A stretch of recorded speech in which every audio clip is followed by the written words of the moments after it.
and Chicken Shack. One goal, one passion. Fresh, family, food. Remember, when you think chicken, think Chicken Shack. Microban 24 protects against Staphylococcus aureus and Enterobacter aerogenes bacteria, but does not provide 24-hour protection against viruses. Every time you touch a surface, you leave behind bacteria. Use Microban 24 sanitizing spray to keep surfaces sanitized all day. Spray on hard surfaces to kill 99.9% of bacteria and viruses initially, including the virus that causes COVID-19. Microban 24 keeps killing bacteria for 24 hours, touch after touch. When used as directed, Microban 24, touch after touch, it doesn't give up. Introducing Fidelity Income Planning. Look at how much you've saved, how much you'll need, and help you build a straightforward plan to generate income, even when you're not working. A plan that gives you the chance to grow your savings and create cash flow that lasts. Plus, you can start, stop, or adjust your plan at any time. Talk to us today so we can help you go from saving to living. Fidelity Brokerage Services, NYSE, SIPC.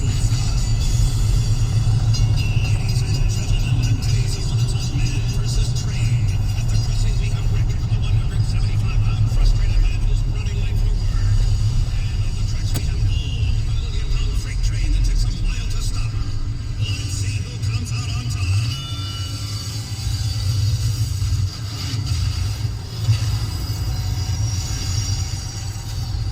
You can't beat a train, so don't try. Stop.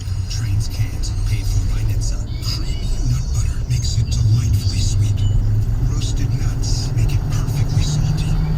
Get two great tastes in one delicious bar.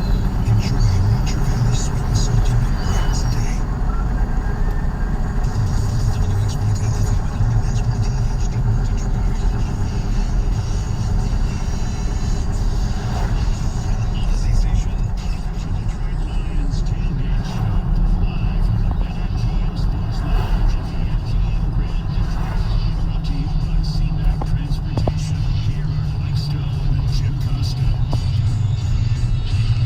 And away we go. The NFL season's back. Stoney, you ready for this? You geeked up for it? Very ready. They probably, I'm not really ready for a long season. It's a long season. It's a long season. They're not very good, but we're okay. At least I am too. That's what the flavor of a successful season is for the Lions as we get closer and closer to their kickoff today against the San Francisco 49ers. Can we first start with talking about our college football teams? Absolutely. Both of which, by the way, match last year's win total. How about that, Stoney? They're both got 2 wins. Let's golf claps all around. Everybody feeling good about these teams. You were at the big house yesterday. Yeah, for the first half. Did you see any leather helmets? Because No. they set football back like 40 years. No, they did. They did what they were supposed to do and says win the freaking game convincingly. Look, are they going to have to pass the ball more and better as the season progresses? Absolutely. You don't think 44 yards and a couple dump offs is going to get it done in the big games? Look, there were times that it pissed me off, like when they got stopped near the goal line. It's like I said to somebody who was sitting next to me, I said, oh, first down, perfect time for a play action here because nobody expected it. And they didn't, and then they got stopped. But look, to me, it would have been almost more heinous if all of a sudden we're running the ball and to try to pass the ball and force it.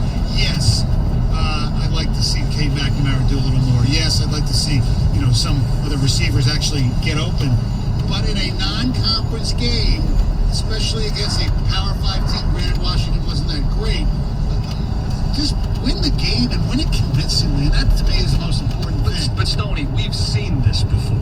Jim Harbaugh is a home favorite when you just roll out and run the ball. And they've actually done it in bigger games. They beat Wisconsin at night at the Big House running for 300 yards. They beat Notre Dame at the Big House at night running for 300 yards. But what happened when they got the big game? Did they develop a QB? Did they have a downfield passing game?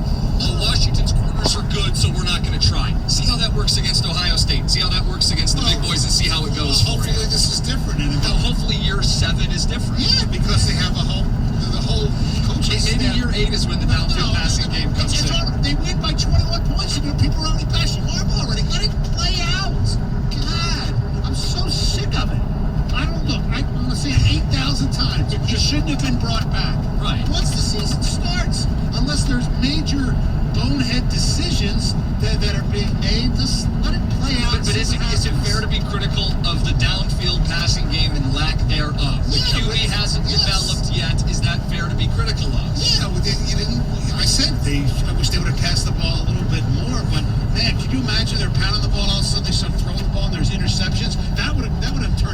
he doing? They can't stop the run. Why are you getting away from But it? here's the thing, if you're afraid for your quarterback to make throws against Washington, I have bad news for the rest of the season for you. And the idea of, well, at least they won the game. Shut up, they won the game. That's the attitude that gets you 9-3. Shut up, they win most of the game. Shut up, they win. If they win the game like they did against Army, you're right. But when they completely annihilate this team, They beat a Washington team that couldn't beat FCS Montana. They went 55 minutes being shut out in their home building. that's fine. I don't care. You know what? They'll probably win next week. Probably against NIU. Right, and then they'll Beat Rutgers. Right, and then we'll find out. But there's no need to do this stuff right now. Why should? I assume in practice they pass the ball. You think so? Yeah. Are you sure? So Get some inside info. when you're pounding the ball and winning, why would you even, I don't know, show some stuff? Stoney, I've heard this now, and this is why it's relevant. I've heard this now for 7 seasons where, Jim, there's more in the playbook, you just haven't seen it. Jim, there's more to this football team, you just haven't seen it. When am I going to see it? I don't know. Maybe we'll see it. But I don't care if I didn't see it last night. I just don't know that you're going to see it. Well, so then that's the time to rip them. Not now, when they're 2-0 and they annihilated two teams. 248-539-9797. We're off to a feisty start today. I didn't expect to start ripping Jim Harbaugh today. I'm not trying to rip the tenure of Jim Harbaugh, but I do think last night's matchup was one where both teams in the first half were setting football back. Where Washington's running into a 9-man box, brick wall repeatedly. That was ridiculous. And Michigan eventually broke off a run and goes up 10-0. But prior to that, they were still running the ball. they won the line of scrimmage from the get-go, and that's a good point. But we've seen Michigan win the line of scrimmage at home, at night, and it not ultimately translate because they haven't had superior quarterback play. Because, Stoney, it is a fair question. What's that wide receiver room look like without Ronnie Bell? That's and it seemed like the coaching staff said, we have no interest in figuring out in this football game. They've got good corners in Washington. We heard it all week. We heard it in the post game. Well, great. Do you want to see how you match up?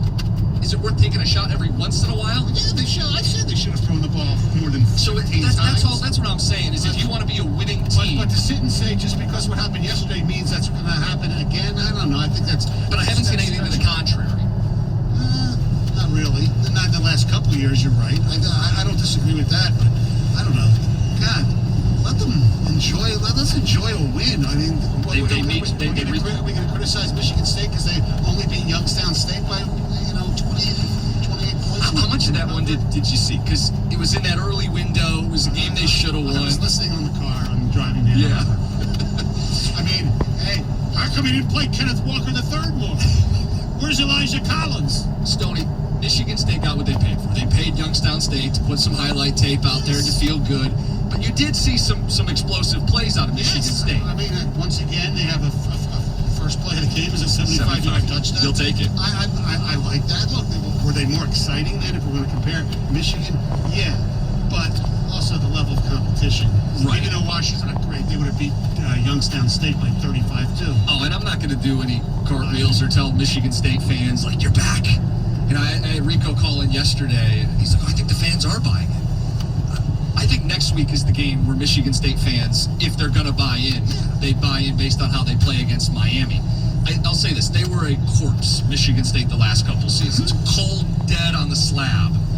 And Mel Tucker's come in, and it's a bit of a Frankenstein deal with the transfers and some shocks to the core. And all of a sudden, this Frankenstein monster is walking a little bit. There's a little bit of life to Michigan Well, State. Michigan was a corpse after last year. You're right. And their Dr. Frankenstein should have been put to pasture, but he wasn't. So, yeah, they're pretty much on. It's going to be interesting to see what. I think it's all going to come down to, their matchup on October 30th. I keep thinking that, and I feel like that's easy to do because we're both here in the state and everybody naturally draws to that day before Halloween. But you look at their schedules and it does feel that way, especially if Michigan State shows out in Florida this next week. Both teams could head into that matchup undefeated, one-loss type of deal. They both could be sitting there with only one loss in the conference, and that game could settle a lot of this. Yeah, well, Michigan, a lot's going to be determined, obviously, by the game at Wisconsin, which, Wisconsin's not great, but I still expect Wisconsin to beat Michigan. I'm not that much of a moron. You think they'll have to throw the ball in that game? What'd you say? You think they'll have to throw the ball in that game? Yes, I do think they're going to have to throw the ball in that game. And hopefully they can develop some wide receivers. All right, There's a by the way, pulling there's a right wide there. receiver. I'm pulling in on right Texas there. who Sorry. They got killed by Arkansas. Yeah. Had 2 catches for like 80 yards. Xavier Worthy. Gee, I thought he was coming to Michigan. Oh boy, good job by the clearing department there. Anyway, I digress. How about that for a welcome to the SEC? I know Texas is not officially a member of the Southeastern Conference Yeah. yet, but you're struggling on the road with Arkansas. Buckle up. You know, if you want to talk, college football. By the way, our telephone number is 248-539-9797. It's also the ticket text. I mean, what happened to Ohio State yesterday against an Oregon team without arguably the best defensive player in the country and one of their other really good defensive players as well didn't play. Ohio State has to run the table.